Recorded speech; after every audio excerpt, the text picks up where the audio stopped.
We are at the London Stadium and I have 3 commentaries in 3 days. This is how I look after my nutrition and stay on track. And we start here. It's actually Thursday night. I've got a commentary tomorrow night. It's MK Dons against Oxford United. It's from a studio. It's for a new broadcaster. It's the World Feed commentary, so I cannot wait to do it. A big step for me in the major broadcasting world. But food-wise, I don't know what it's like there. I don't know if they've got microwaves. I don't know what the food options is. So if you remember from last week's video, I did smoked salmon avocado on toast. I'm not going to have that for lunch tomorrow. Instead, I'm going to have it for dinner, and I'm just going to have it as a sandwich so that it's the same nutrition, and what I was going to have for dinner, I'm now going to have for lunch.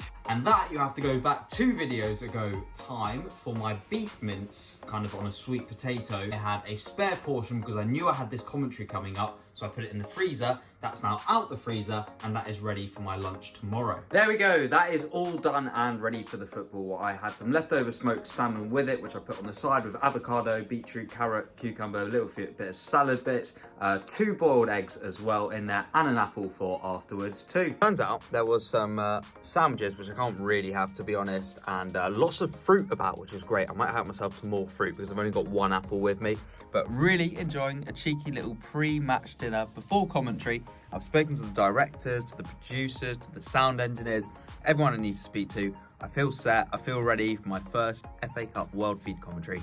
Cannot wait. So commentary went really well last night, which is great. It is now 7 in the morning. I'm in the car. I'm setting off for Cheltenham because it's Cheltenham against Leicester for game number 2. Let's show you what food we've got. But first, I started the morning with a coffee, a bit of protein cheese, 3 pistachios, and 1 piece of cracker bread. And we have arrived. So in terms of what we've got for the commentary, it's a bit of a weird one because it's a 12:15 kickoff. Actually, what I do is I pack breakfast and lunch and then kind of just have it throughout the day. I've made a tuna Greek yogurt, sweet corn and rocket wholemeal pizza. That's going to be my breakfast. I've got some salad bits, I've got a couple of boiled eggs, and M&S do a clean ingredient salad. It's called the Super Nutty Whole Food Salad. It's my absolute go-to. It's got clean ingredients apart from in the dressing, so I don't put the dressing on because I think it's got seed oils and stuff like that, which I prefer to avoid.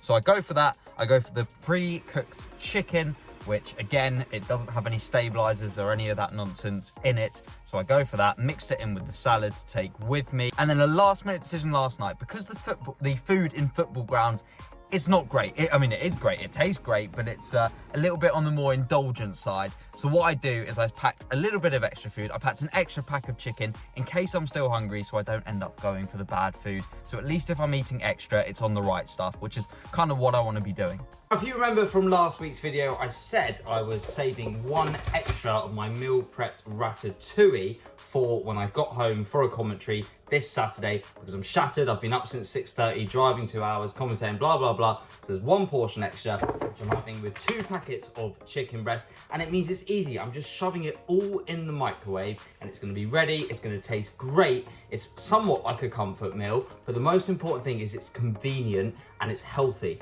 And that's the thing, that's the big thing. If you prep it in advance, then you won't get those ready meals or those takeaways, because this is just as convenient for me and it's healthy, so win-win. One other thing to note is that I didn't end up having the 2 eggs that I packed, which is fine because it means that it's literally just gonna be packed for tomorrow instead and be added to tomorrow's meal prep. As you know, I don't eat mayonnaise, so I've mixed some Greek yogurt with this Frank's Red Hot Sauce. Again, clean ingredients, so I can have it, mixed it together to have with the chicken breast, and it's gonna be phenomenal. And then there came the big away day, the big West Ham away. So because it was a London game, I had time to make myself a normal breakfast, but then I did need to get myself some lunch. M&S was closed. I was gonna do that same salad that I had the day before, but however, I popped into Pret and I had something which would have been clean ingredients if it wasn't for the dressing, so I just didn't have the dressing with it. Turns out in the stadium, they had roast chicken breast, which I can very much have, so I think I ended up having 2 of them, a bunch of apples, stuff like that, and then that meant I had the Pret salad that I bought earlier, had that with my dinner, with the whole food salad, and that was the day done for West Ham. As you can see, I very much plan in advance how to do my nutrition around the football to stay somewhat on track. It means for me that I'm not focusing on food in any way on the days of the actual game. If I got it all planned in advance, it's not on my mind and I can focus purely on the commentary. I hope you have enjoyed watching. Next week's video will be a bit more about the workout side, I think, before I've got a food challenge for a week the week after. So stay tuned, stay subscribed if you haven't, and please leave a like, comment, whatever it is. I love reading the comments. So thank you so much for watching. Take care. See you next week.